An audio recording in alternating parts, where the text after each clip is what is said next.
So let me first welcome you here and thanks for coming in and giving us an hour of your time. I'm glad you're interested in the program and I look forward to seeing hopefully all of your applications. So I'm Gautam Bhan. I'm Associate Dean at the School of Human Development at IIHS. I'm also one of the faculty collective that teaches the Urban Fellows program. In the UFP, I teach two or three things. I teach the Identity Week in the Commons, and I'll explain what all these things are to you in a minute, where I talk about questions of caste, urbanization, and how the urban is looked at from the perspective of being a set of social relations, as opposed to say its materiality or its space, etc. I also teach in the skill lab on primary research, including ethnographic and qualitative methods. So ethnography, observation, interviews is something that I could teach. This past year, I was also part of the collective that teaches our field-based studio called the Practica. I'll tell you more about that in a second. I teach as part of the housing elective in the second part of the course, and I just finished teaching 3 hours ago our elective on Southern urban theory, or theory from the South. Okay, my training is as an urban sociologist, and my PhD is in urban studies and planning. And you'll find that a lot of us at IIHS have exactly these kind of mixed interdisciplinary backgrounds. Mine is probably actually the most mainstream background there is. Many of my colleagues are biologists that became lawyers, that became planners, and are also poets and disguised. So these are also strange kind of ideas. Hi, Dish, good to see you. I'm happy to see. So folks, I'm going to ask you to use a little bit more of the Q&A box in the chat, okay? Because it's a bit hard to read both. So that you see a different button for the Q&A. The chat I'll follow as much as I can. Okay, so what I want to explain to you today is why the UFP's curriculum is structured the way it is. So there are 3 core terms in the year. Okay? The first one is called the Commons. It starts in about August, it will go till about December. Okay? Then you have an elective term, which starts in about January and goes to about March. And then you have the internship term, where actually you leave the campus to go and work in organizations back in the quote-unquote real world in April and May, okay? And this represents actually a kind of learning flow for us. So the Commons is our interdisciplinary foundation. What does that mean? The UFP brings students from multiple undergraduate trainings. Okay, you want to be architects and lawyers and planners and geographers and economists and visual designers and journalists and English majors, etc. And the first question for us is, how do we get you all to start speaking a language in which you understand each other? How do you teach design and spatiality to the economist? How do you teach economics and data to the architect? How do you teach space and spatiality to the anthropologist? How do you teach culture and society to the journalist? How much do you do? How do we create this language of talking across? And this is one of the key things the Common does. Okay? The Commons lays the foundation to say, here's how you understand the urban spatially, through planning, through economy, through ecology, through identity, through governance, through infrastructure. Okay? And this is a really important thing for the very point of the Urban Fellows program, which is this sense that one of the biggest difficulties in our urban practice is that we teach the city in bit by bit. You know? So you have engineers who keep focusing on the pipes and the infrastructure and the roads, and then you have economists who keep focusing on the land economies and the real estate values and the movement. They're not talking to each other. But if they're going to talk to each other, they have to have a language in common. The Commons builds that language. Okay? So it's organized around this set of theory courses and skills that is structured to build an interdisciplinary language of urban practice. But what's interesting about it is that Monday to Wednesday, we teach you these things. And on Thursday and Friday, we say, go out into the city and go find them. So one of the core parts of the Practica is not in the classroom. The core parts of the Common in this course we call the Practica is a field-based classroom. Now, many of you who did architecture and planning will say, okay, this is studio. It's important to understand that Practica is not studio. Practica is a studio plus many other things. Because remember, you're not just looking at form or design. You are looking at economy, ecology, culture, identity. So the range of methods that you use, the theories you get Monday to Wednesday have to be found in real neighborhoods in Bangalore, where you have to rethink and say, does it actually work like this? And they will keep challenging each other, right? And that's the point. So the Commons is taught partly by us and partly by the city. Bangalore will teach you a lot about the urban that we don't have to teach you, which is also one of your faculty members, the city itself. And so you spend enough time there to do that. right? And at the end of the commons, right, you transition then with this interdisciplinary understanding to begin to apply it to specific sectors. That's when the elective term comes. So the elective term is a second step of your learning cycle, which is that you take particular areas and you specialize. Now here, we also begin to mimic the world. So certain electives are sectoral: transport, sanitation, housing, climate, right? Places that have very specific sectors of professional practice. Now, for us, what's important is even if you're going to back to do housing or to do infrastructure or to do water or to do design in your elective term, you now are doing it differently because the Commons has taught you that housing is never just about houses, but it's also about all those layers of the Commons, right? And so if you think a little bit about those places, about where the elective term comes in, that's the space where you begin to specialize. So some electives are theory-based, some electives are thematic, right? Like the elective on urban economic and regional development. Some of them are very sectoral, like a specific thing on rental housing or transport. And some of them are deeply methodological, right? So we have an elective on energy audit cycles or environment and social impact assessments that are deeply technical electives about practices in the professional world. And this is where, so all of you have 4 cycles, you choose among 12 and you take 1 elective each. So 4 very different electives, right? You can take 4 very sectoral ones, 4 very technical ones, mix them up, but the choice begins, you begin to curate which parts of the interdisciplinarity are you interested in. And then the final part is the internship, which is a guaranteed placed internship as part of the UFP process. We just finished Soumya as part of the team that talks about the internship process. And this year we have over 100 offers for internships to our 35 fellows. A huge range of sectors. People go to private firms, they go to development sector firms, they go to movements, they go to think tanks, they go to policy think tanks, they go all over the country. And this is really important for us because the internship is a project-based learning space where on your own you apply what you've learned. Before any assignment, any grades, any exams, the real way to understand if you've actually changed over the year is to go back to work somewhere outside IIHS and see if you act differently or feel differently or come across differently. And that's why the internship is not a summer internship after graduation. It's an internship as a term within the program. So it's framing interdisciplinary language at the commons level. It is applying it in specialization at the elective level and then testing it in the real world in the internship term. Those are our 3 things of the curriculum cycle. Okay, so that's the broad thing that I'm talking about. The other last element I want to mention is that like you have a practica in the commons term where the city and the field becomes your application space, in the elective term you have projects. Now in projects, you have to join live projects in IIHS teams. IIHS has a range of research and practice projects that are going on, and you join our work and get to work with us in a different capacity than being learners in the classroom. So unlike the practica, the projects are more practice-based, they're more applied, we have real-world clients, real-world deadlines, real-world work. Some of them are exploratory and academic. Many of them are deeply technical and are already ongoing. So the project range is really vast. We give about 40 project options across a class every year, and fellows opt for different ones and join them either individually in teams. And I can talk more about that. Okay, so that's my spiel. I'm going to stop speaking now, and I'm going to start tuning into the Q&A. So this is the time to start putting in those. I've got one question that's already here. Let me pick up, and let me encourage all of you guys not to be shy. There is no question that is not worth asking. Okay, so the first question is, what is it that you're actually looking for in an application? How, according to you, will an ideal application look like? Good, I love this question. We get it every year, and I have a very clear answer.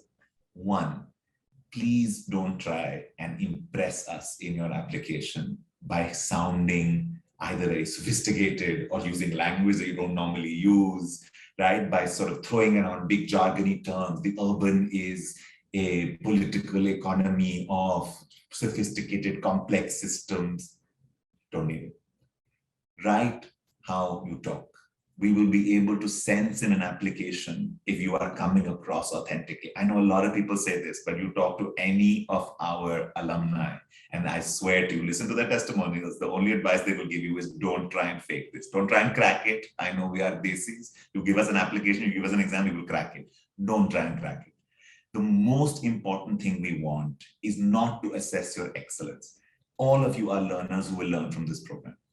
What we want to know is that there is a good fit between you and the program. So what do we want to hear? That question, why do you want to be an urban fellow? It is the most important question on your applications. Not where you went to college, not what marks you got, not what experience you have, none of it matters. What matters are the two questions where you give us a sense of the way you think, your essay, and you give us a sense of why you want to come to this program.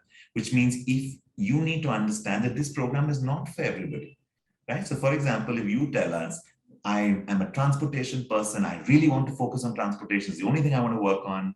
My question to you is, why are you coming to an interdisciplinary program that will pull you out of focus? Why not do a master's in transportation studies, right?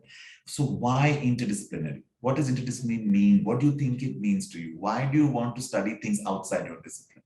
Why urban, right? What is it that you're trying to learn from us? We don't need to be impressed with the excellence of what you've already done. We want curiosity. We want interest. We want a sense that you care about things. We want that you're already thinking about urban issues and you want our help in how to think about them, how to work on them better, right? So these words that we use, interdisciplinary, urban, practice, southern, these are not just words for us. So in your application, tell us why this is a good place for you and what you want to come to an interdisciplinary program for. The more we can sense of it. Okay, that's my point number one. One, write how you talk. Be honest. Don't worry about language. Don't worry about English. Don't worry about sophistication. Write with some kind of passion that you get that this is a good program for you. We want fit, not a strange notion of excellence. Two, be serious about the questions of interdisciplinary and urban. Tell us why they fit. Tell us what they mean to you. Three, show us that you spend time understanding the program. So when we say what parts of the curriculum interest you, tell me that you've looked at the website and know what a commons is and what an elective is. Tell me that you've done your research, because our biggest concern is not whether you're good enough to come here. The question for us is this a good thing for you? Will you learn and grow and get what you need in your life right now? I've talked to many people who apply and told them not to apply, because they don't seem to want interdisciplinary, right? So many of you will say, I've already done a master's in urban planning. What will I learn from this course? If you have that question in your mind, probably not a good place for you to apply. But if you finished your master's in planning and say, I know I didn't understand this part of urban enough. I know I'm missing this economic angle of what money does to planning or what identity does to planning. I feel like I haven't completed this and I want to come to the UFP to understand this. That is a great application for us. Okay, so if you're thinking a little bit about what makes a good application, honesty, curiosity, passion, genuineness, okay. Two, a real sense of telling us why you fit with the program and what you want. Three, an insight into the way you think and what you care about. What is the urban to you? That essay is a real chance. So don't, an essay that says, there is waste in the city. It is a problem. It is a generic essay that doesn't give us a sense of you. It doesn't help. So really, honestly, this is the place to be yourself. Don't be intimidated, be honest. Okay. So whoever asked that question, if you feel like I covered what you needed, go ahead and just let me know that. Otherwise, I can talk more about it. The second one says, I'm a little higher side of the age limit. Will it affect my application? I'm afraid that the age limit is a criteria that applies. So if you're even off on the day, it will not work. It's just an automatic application. So it does have to be 30. And I think the website has the exact birth date on it. So I am very sorry, but the rules are rules. So we have to stick to that one. I see a question in the chat. Just a reminder, Nivedita put it in the Q&A just so that it becomes easy for me to track it. Can an MPhil or PhD scholars who are appearing in the course apply for internship? Can you explain that again? I don't understand. Can an MPhil or PhD scholars who are appearing in the course already apply for an internship? Sorry, Nivedita, will you explain what you mean? Do you mean can you apply to the course? I'm confused by the word internship. Just either in the Q&A or the chat, just put in a little bit more.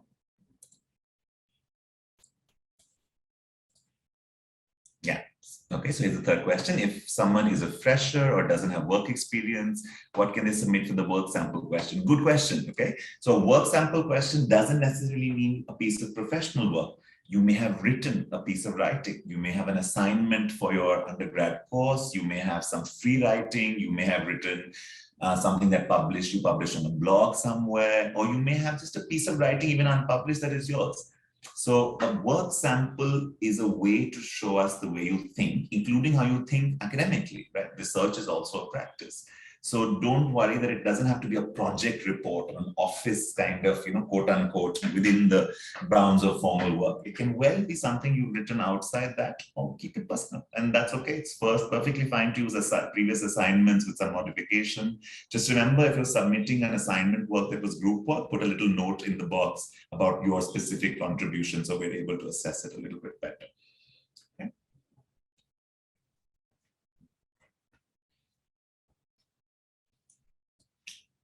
What else, guys?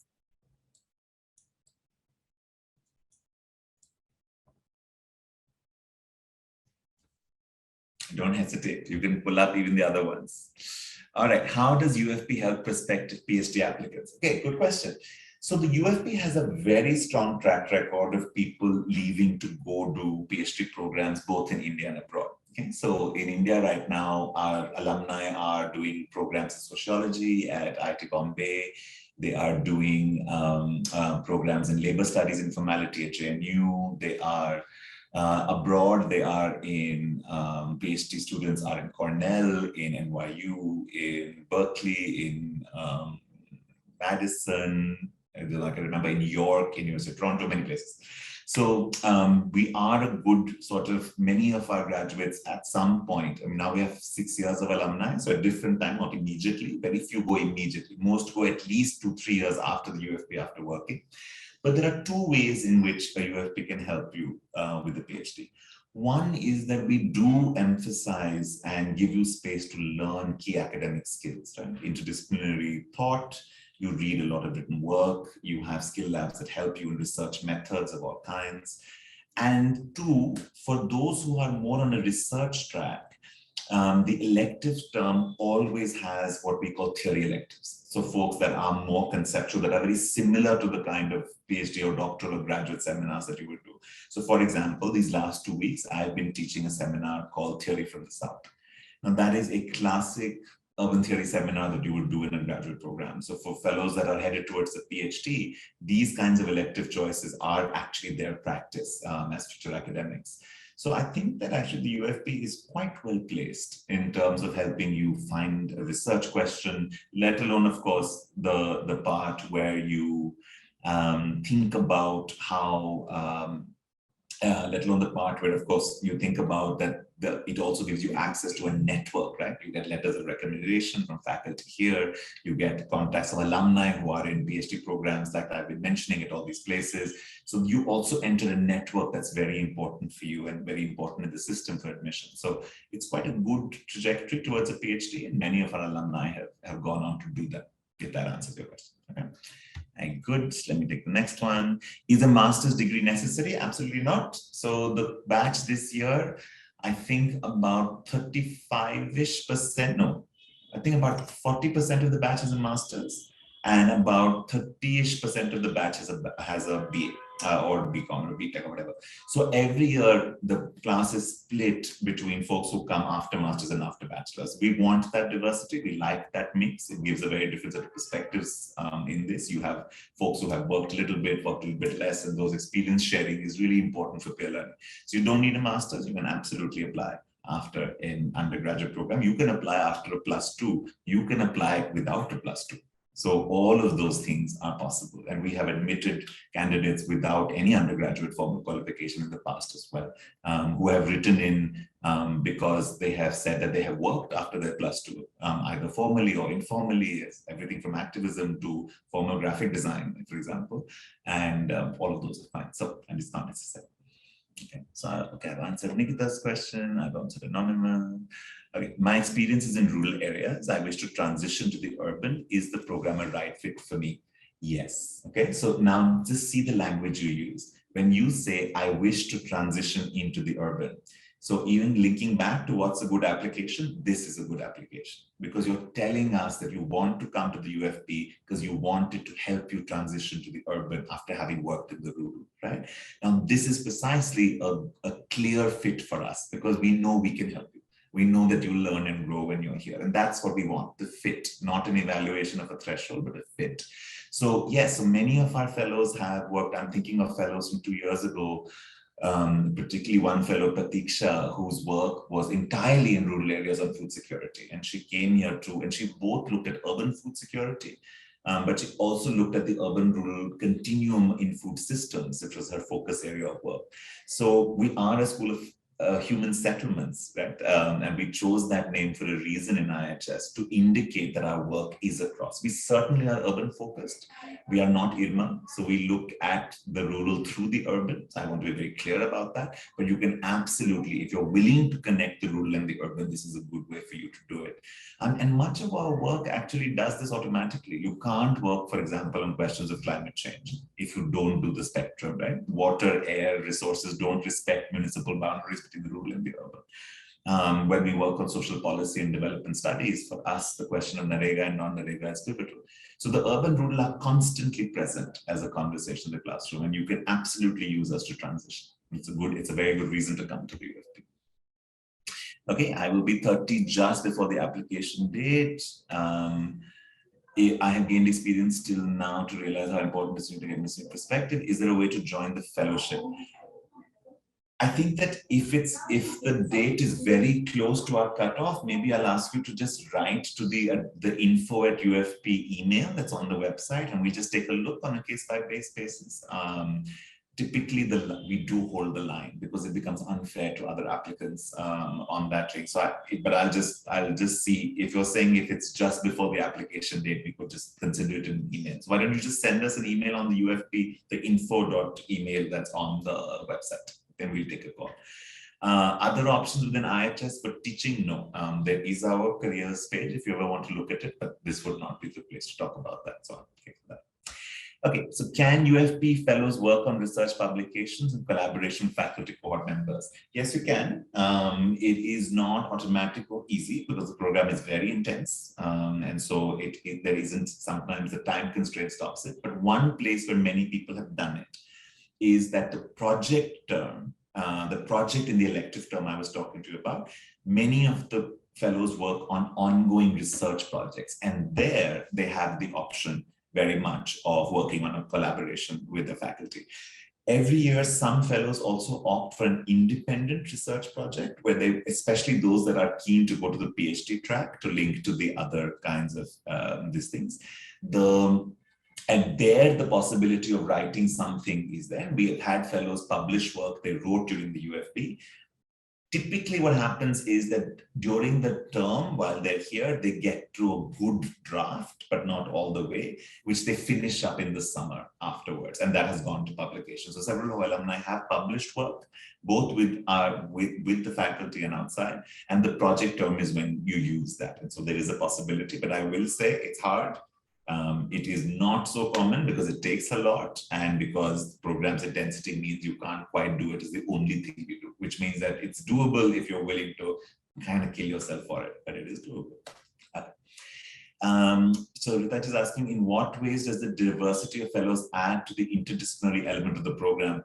It doesn't add to it, it is it. It is literally its core. So there's no point having an interdisciplinary faculty if you don't have an interdisciplinary cohort.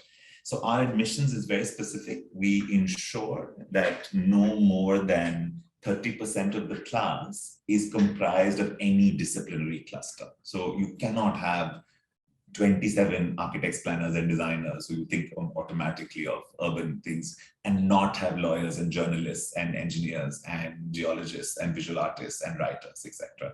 So we are specific about the diversity. We admit it. So we have never had a class. Our current class, amongst the 35 of them, probably has, I think, about 26 different undergraduate degrees. And that diversity we are very committed to. And the second part of the diversity, just beyond interdisciplinarity, is of course also diversity in caste, in gender, in non-metropolitan location, and in language. And these are important sets because you also can't teach a program that is multiply about the urban if different urban experiences are not present in the room, right? So you cannot teach small town urbanization and no one who grew up in a small town is in your classroom. So diversity of both kinds is required for interdisciplinary teaching. It is required for excellence. I know a lot of people think about diversity as a merit kind of argument. That's not the way we think about it. We think about it very clearly in this way.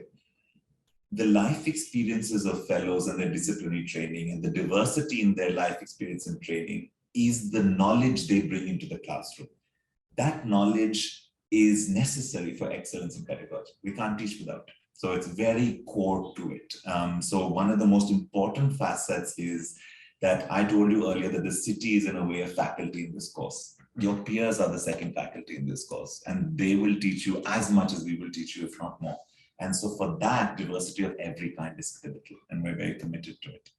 Okay, I do see some questions in the chat, so I'm going to pick them up, but I'm going to remind you guys to put them in the Q&A because it's hard for me to pick them up if they're in the chat box, okay? So Nivedita, can I ask you to put in the question there and Deep you as well, but I will pick it up here for now. Okay, how can the UFP experience help aspiring journalists who want to write on local level politics and civic issues? Very good question. We've had journalists come through multiple times. So alumni of the program have been the executive editor of the Why Urdu is an alumni of the UFP program. Folks who write for the Hindu, folks who write for India Spend. Currently, we have folks who write for Citizen Matters. So many journalists have come to the UFP, and I'll tell you why they come. They come in order not to suddenly become different kind of practitioners. They want to remain journalists, but they want to write about urban issues with a specificity and a depth and a technical rigor, right? So they want to write a story on water in the city. They want to write it knowing how water systems work, knowing the difference. I'll give you an example. Water in a lot of municipals a category of water for a lot of water governance in India is called non-revenue water. Non-revenue water is literally water for which the provider does not get revenue. What it actually means for many of our city residents, it's the water you get by taking water directly from the mains pipe without a meter. Now, you could call that theft, you could call it leakage, but actually non-revenue water is the correct word for it because even the utility knows that for a majority of working poor settlements in our cities, without that, there would be no supply at all. Right? So there's a very interesting way then, how as a journalist do you write about this act of taking water from the mains and don't write about it as a story of theft or criminalize the poor who should have that water supply legally but don't, and therefore have set up this informal system that even though utility recognizes not as theft but as non-revenue water. And I think it's an important way to think about telling this story right as a journalist requires you to have a certain understanding of how the urban works. The UFP is a very good place to get that understanding. And many journalists who come to us come precisely for this. There are 2 or 3 journalist background students in the program this year. One of them is going to continue writing stories for Land Conflict Watch in their internship. The other is thinking of working either on climate communication now. So that's also another way to journalist students come. They become specific in communication in certain sectors. They want to be known as journalists who write on climate or on water or on housing or on small towns. I think this is an important, and the world of journalism is looking for that specification. So it sort of sets you apart from different kinds of different journalists. It gives you a kind of additional focus. Okay, if that answers your question, Deep. Nivedita is saying, I'm an MPhil scholar in rural development. I will complete my research by the end of June. Yes, absolutely. Nivedita, if you're done by the end of June, you will be free to come to class. As long as you are free to come to class in August, what you're all doing until July does not matter, whatever it is. As long as you can come to class in August, you're good. But you do want to think a little bit about why you want to do a MPhil, UFP after doing your MPhil. So in your application, tell us what it is that makes you want to come back to a classroom after an MPhil. That will be an important part for your application, okay? All right, so I've got that in. Let me go back to our chat. Okay, Nitesh is asking what will be the study language. So Nitesh, the way we teach is that the dominant language of teaching is in English. Okay? That's important. What we mean by that is not that we only speak in English all the time, but it is largely taught in English. And more importantly, the texts are in English. We are working to always be better than we are with language support. And we've done a number of things in other places. We don't need you to be some fluent speaker with some, what I, as a Delhi person, would call Kintu Parantu English, right? The Dhamakedar types, of the third rebirth of Shakespeare. That is not the case. basic understanding is enough, right? So if you've understood what I'm saying so far, it's good enough. If you can read comfortably in English, even if not fast, it's good enough. Okay, we will support and give and explain and take time. But it is a course where for someone who cannot read an assigned reading in English, they will struggle. So as long as you have had some experience in English speaking classrooms, if you can read the application form in English, even if you write the application form in Marathi, Tamil, Kannada, Urdu, Bangla, it doesn't matter. If you can read the application form in English, oh good. And we have admitted and had applications who have felt more comfortable writing their application in Hindi or Marathi or Tamil because they're more articulate in those languages. And that's great. That's not a problem. So think about it as basic competency in reading, basic competency in articulation. It is not a big criteria for us in applications. We do not look at in grammar or word choice in the application at all. We really look at that sense of communication. So don't let it hinder you, don't let it worry you. And again, if you've been in this webinar for 50 minutes and not logged off, you're clearly fine. That's really the simplest way to think about it. Okay. Okay, what else, guys? We still have another 10 minutes, no? Yeah, okay, good. So good. So you've got a bunch of questions. Let's do more. Who hasn't asked yet? So really, it's a good time, guys. There is nothing that you should feel hesitant about. This is the best time to ask those questions or a small enough group. And let me know if some of the previous questions that you asked, you are still wondering about. Yeah.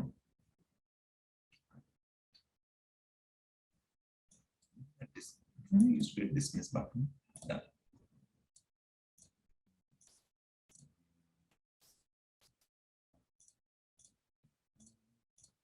Normally there's lots, people want to always ask lots of things about what to put on their applications.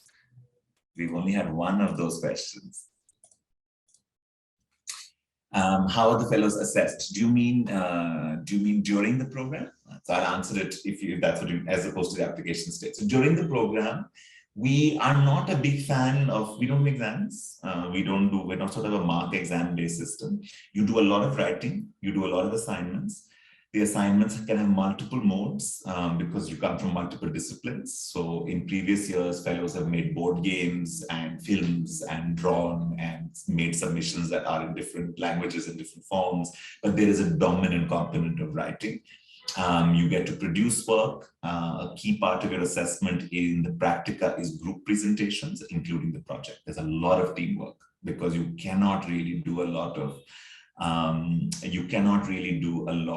interdisciplinary work unless it's collaborative, right? So there is a lot of teamwork. So a large part of your assessment is in group work. This is a very important thing for you to consider and think about. The practica is entirely done in groups. The projects are often done in groups. So there's a lot of group assignments work. So a good amount of writing, a good amount of presentation, and a good amount of practice itself. So the assessments really vary in different ways. So at the end of the day, we have a credit system that is aligned for regulatory purposes with external environments. So basically, we do in the end turn your assignments into evaluation, into grades to give you a transcript, because many of you will go on to future programs of study where you will need academic transcripts and grades. So it all evaluates and regulates, and our transcripts travel. But really, our assessment is not so much quantitative and objective or exam-based. It's reflective, it's about writing, it's about group presentation. It varies through the year in some ways. And the other thing we do is twice a year, we interview you. And in the interview, we ask you to assess yourself. Tell us how you're changing, tell us what's happening, tell us how you see interdisciplinarity. So some of the assessment is not ours, it's actually yours. And that's an important component as well, which is an oral conversation-based assessment instead of just writing. Okay. Okay, so Sunita is asking, what is the UFP's take on the role of tourism in the urban? Was there any fellow with a background in tourism studies? Not yet. We talk a lot about it. It's a key economic sector. There are multiple cities whose entire urbanism is based on tourism, right? So you can't even talk about the urban in Rajasthan or Kerala without tourism. You can't understand Kashi without tourism. You can't understand Shimla. So it's a really interesting way. So we would actually approach tourism from this interdisciplinary lens. What does it do to form? What does it do to economy? What does it do to governance? Can it be the basis of an economic development paradigm? What does a city look like when you take Agra? Agra could have built its entire urban history on leather instead of tourism. Imagine what Agra would have looked like, what infrastructure would have been, what its sociality would have been like had it done leather and not tourism. So tourism is not just this idea of a sector, right? Tourism is a foundational part of the urban and often a dominant economic model for many of our cities. So it keeps showing up in different ways in how we discuss them. We have never had a fellow with a background in tourism studies, and it would make a very good application. So I hope you apply. Okay, Evelyn is asking how architecturally and design inclined would the course be? It partly depends a bit on you. If you are an architect and a designer who is trying to run away from architect and design, you don't have to do any of it. If you are someone who wants to hold on to design, you can hold on to as much of it. Some of it depends on you personally. The course is spatial, but not in the way in which architecture and design do. So it is very much an interdisciplinary urban course. Architecture and design are only 2 of the 10 or 12 odd disciplines that form it. So it won't feel any more important than anything else. You wouldn't be able to sort of sense that it was more architecture or planning focused, as opposed to, for example, being infrastructural or about visual culture. So very much on par with lots of other things. You're not going to see a very strong focus. Okay, so how are the classes structured? Would it require dedicating an entire day for studies? I guess I'm asking if it's viable to enroll as a working professional. I will be very clear, it's not. It's a full-time taught program. Really think of it as it's intense. If anything else, the fellows will tell you they don't even have time to cover all their classes, let alone something else. We do not advise, and it will simply not be possible to work alongside. You have to step out and think of it as a full-time graduate program. So that I think it should be good to be clear about at the beginning. Okay, I'm going to. Right. I hope I answered the assessment question right. Tell me if I didn't. I can pick it up again. Okay, what about that? If a student applies that prior background of the urban but wants to find an area of focus within it, does the program allow help with that? Absolutely. So again, if you say you don't have a prior background in the urban, I'll also ask you, what does that mean? Maybe you only mean that you haven't done a degree in something called urban planning or architecture or design, but that's not what we consider as a prior background in the urban. Right? So you can come from any background. The question is, you may have lived in cities, engaged in cities, done one research paper on cities. The point is, are you curious about the urban? You have to tell us why you want to study the urban, not tell us that you already have an urban background. Okay. So the important part for us is tell us what does this urban mean to you? What are your experiences, if not your formal education or your work, told you about it? What makes you want to come to an urban program? So tell us a story. Is it about infrastructure? Is it about belonging? Is it about culture? What is this urban that you're saying you want to find to focus on? And the entire program is literally to help you find out what the urban is for you and how to focus on it. So this is another good thing for a program. This program is a good way to say, I think the urban is fascinating. I think it's really interesting. How do I start? Where do I start? What kind of urban practitioner do I become? Do I build things? Am I a researcher? Am I looking at the social aspect? Do I do environment? Do I do climate? How do I put things? So how to find your focus within the urban? That's a very good reason to come to UFP, because we're literally set up to help you do that. We're not set up to help you be a very in-depth technical climate modeler. Right? So the more specific it gets, there are better places to do that than us. But if you don't want to become a climate modeler because you already know what you want to do, and you actually want to find what you want to do within the urban, that is a good time to come to the UFP. Yeah. Fee structure. So the fee structure is that it is, so we have a single flat fee. I think the fee this year is 2.3 plus GST. Yeah, it's on the website. It includes your accommodation. It includes your food. It includes, we all eat together in the mess here in the morning. There's a snack, in the afternoon there's lunch. And the accommodation has utilities, it has laundry, so it's not a tuition fee and then there's hostel, whatever. That thing is a whole lump sum for your 7 months of living in Bangalore. For the internship as well, those 2 months, even if you're not here, if your internship organization doesn't pay you a stipend, we support that as well. So there's support there. Our admissions are what are called need blind. And by need blind, we mean that when we admit you, we don't pay any consideration to whether or not you'll be able to pay a fee. So you're just admitted on the basis of your application. And then for every student who is admitted, we ask them to submit financial information.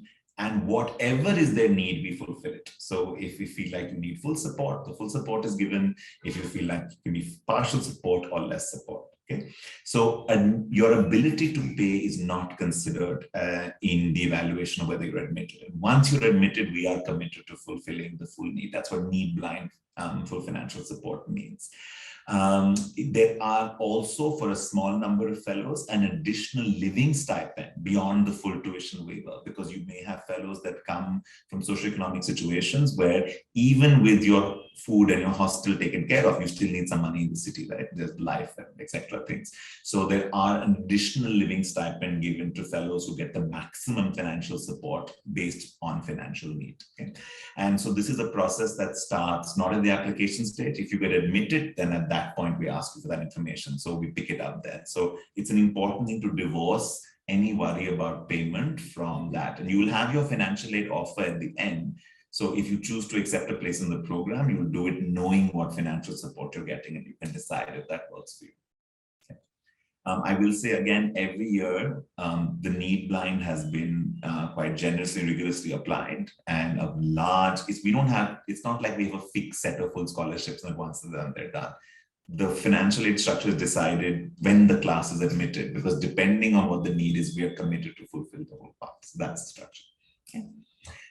Okay, so you want to understand the politics of cities within space. I don't have a clear question yet. I have only been working with the domestic scale until now. Will the course help sharpen my question? Absolutely. Okay, so one of the first classes you'll actually do is called Framing and Inquiry, which is a class in which we talk about how to shape questions. And sharpening your question and your focus is a very good reason to come to UFP. It's something we do well. Again, I'll repeat it. We're not the best place to do deep technical expertise on a specific topic, okay? Because it will keep pushing you back to wider interdisciplinarity. But we're a very good place to sharpen a question, to find a focus, to enter into the urban, to figure out where to go. Yeah? Okay. Is there any financial assistance? So this question that we have answered, let me know if my previous answer was enough. I'll pick that up, otherwise I'll pick it up. Would the fees remain the same even if one is not availing the college accommodation? Okay, so this is one thing I should say. One key part of our peer learning is the fact that everyone lives together. So we don't give an option for you to not take accommodation. Even if you're a Bangalore resident, people come into the accommodation. Make sure be clear about that. It is a pedagogical choice more than anything else. It's also important for us because facilities work that way. So we don't encourage folks, and there are some fellows who have not previously accepted an offer of admission because they did not want to come in, right? And that I think is important for you to recognize. It is key for us that everyone lives together because that is part of that peer learning environment. So the fees includes all the costs precisely in order to say we covered it, you got it, it's covered in either way. We don't separate that either in the scholarship or the fees. Yeah. Okay. Can applicants who apply outside India apply for the fellowship and come back to the country for the fellowship? As long as you are an Indian citizen, you can, and you are again here in August. If you are abroad until July 31st and you leave the day the program is done, it's entirely up to you. That's totally fine. The only restricted criteria is at this point we have to restrict it to citizens. That's the only thing. And then during the course you have to be in India. That's all. Plenty of folks, many of the fellows in previous years have been abroad while applying and have come back into the country for the fellowship and returned home and been here during that time. So yeah, Sindhura, that's totally fine. Okay, good. I feel like I have earned my hour and answered plenty of questions with relief. So how are we on time? We still have more? Yes, we still have 5 more minutes. If anybody has any other questions pertaining to the curriculum or the fellowship experience, please go ahead. Yeah, or anything else at all? I'm also happy to just take a general question on the urban if you want one. Whatever you guys feel like.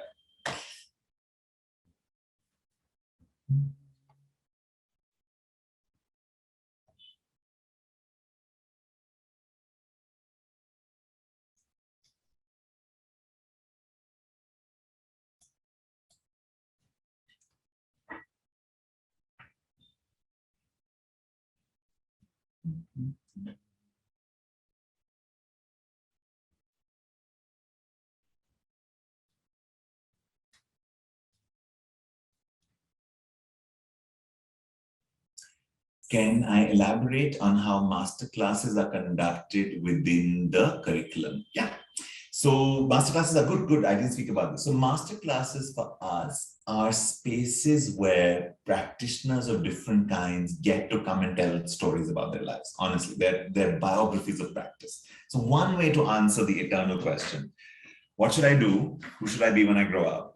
What practice is worth doing is to hear stories of people. So we have a range of people who come from masterclasses. We have, if I think of this year, we started with Anand Lakhan, who's a Dalit housing rights activist based out of Indore, who talks about organizing around caste and rights and housing and informality. We had Mr. C.B. Bhave, who used to head SEBI's Regulatory Commission and was part of the IIHS for many years. We had Nikhil Day and Aruna Roy come in talking about the MKSS and RTI and movements.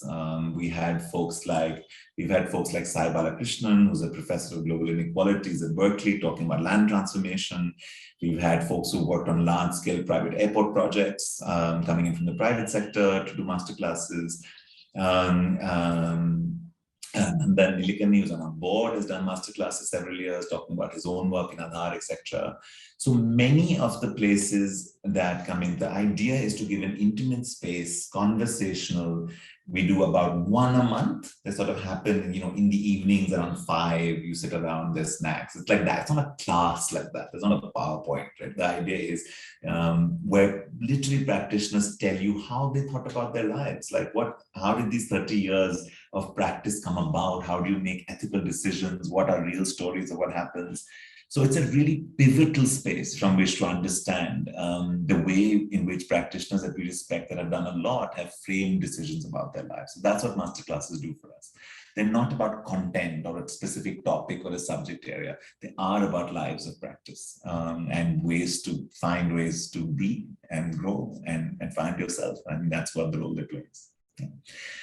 So they're saying, what is your concentration on informality and work in the urban look like? So our own work, if you just see some of our work as individual faculty and researchers, is deeply rooted in the question of informality. So we teach in the Commons, a joint group called Planning, Economy and Governance, where informality is structured to be read across planning and in employment and in governance at the same time. It's rare. Most people teach informality in planning in its spatial aspect, or they teach informal employment in economics, development economics, and they teach informality as exemptions in governance. We teach them together because to us, the concept of informality goes across all of these three. This year, we also taught a second follow-up elective called Informality and Labor, taught by my colleague Neeti, that was very specific on different forms of informal employment. In our work, we work very closely with unions and informal worker organizations. So some of our projects this year are with, for example, the Rajasthan Mahila Kamgar Union based out of Jaipur, where we worked for many years.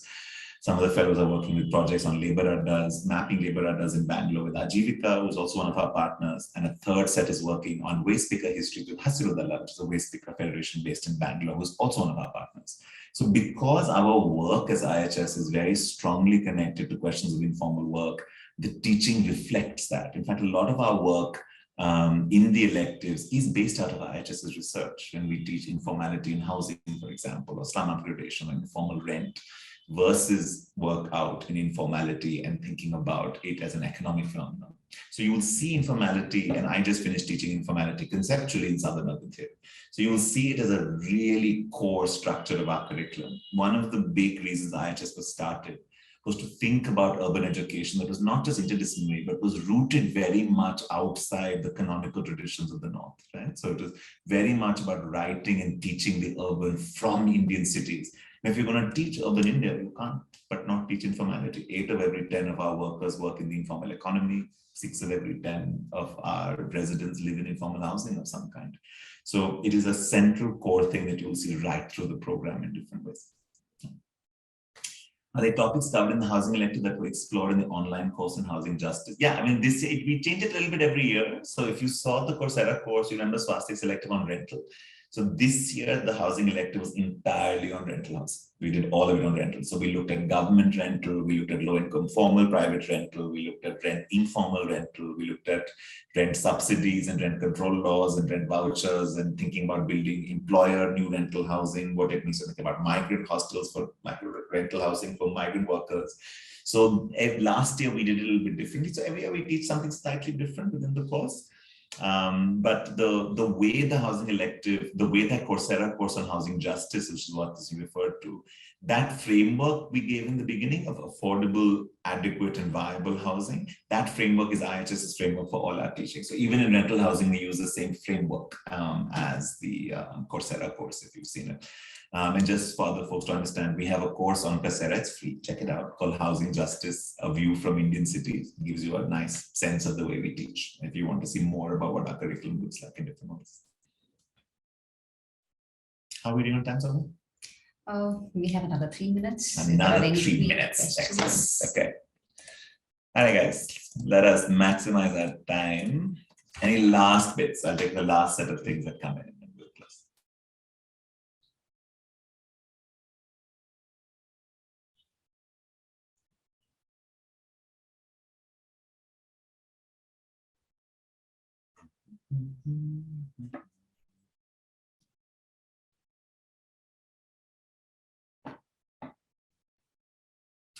That I am working on specifically. So I'm part of the School of Human Development, and our core focus is on questions of decent work, of social protection, of urban health, and of housing. So what are the projects we're working on right now? Right now, we are closing a big set, a long 2-year project with the ILO on looking at paid and unpaid care work and domestic work in urban India. So it's a 10,000 household sample in Bangalore and Chennai. And the first part of the work looks at the distribution between paid and unpaid care work, including, say, domestic work, washing, cleaning, cooking, who does it and how much time it takes, and what that does then to a host of other things.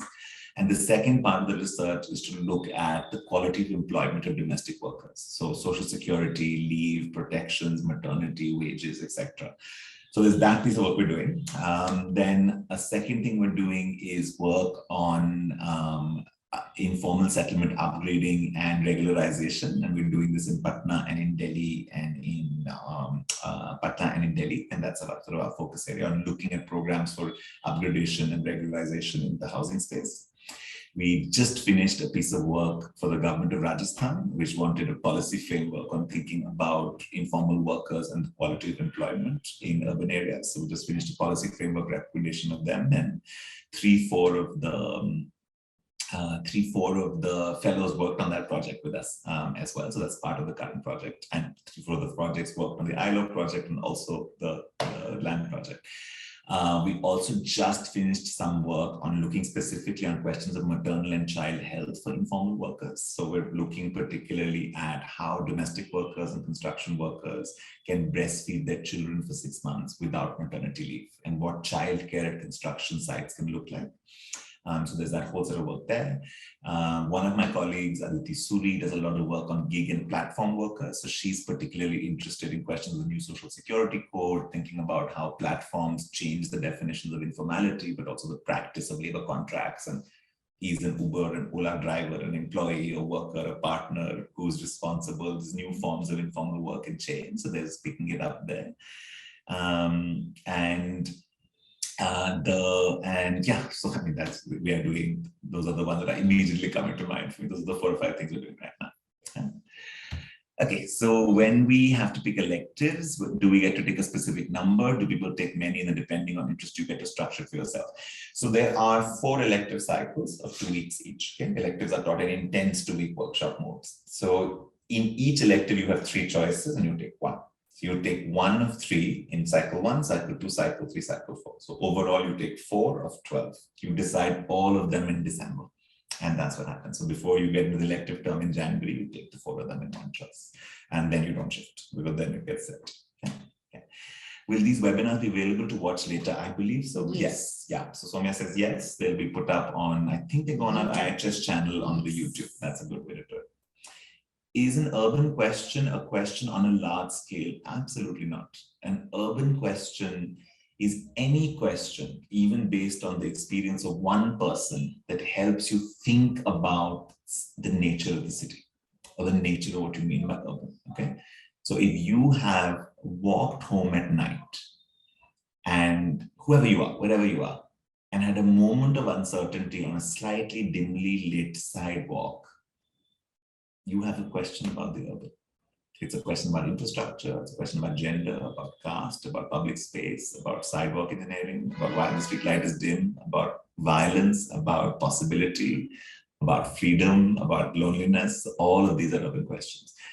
Questions about urbanization tend to be questions at large scale because urbanization is a process that happens at scale. But questions about the urban can start from a single moment or a single curious thought or a single experience or a single person. N equal 1 is enough to ask questions. And so you don't have to think of scale only when you think of the urban. Not true if you think about urbanization. That distinction, I think, is useful. I had a comment in the chat. Deep is saying, I liked your talk in the Nobel Dialogue. Can you talk about your experience doing that? I mean, you saw it. It was a slightly surreal because I think I had, let's just say that I was speaking with urban theorists with whom I have a lot of disagreements. So I was trying to find a way to be both polite but also forceful at the same time. I don't know how much I succeeded, but it was a very interesting experience.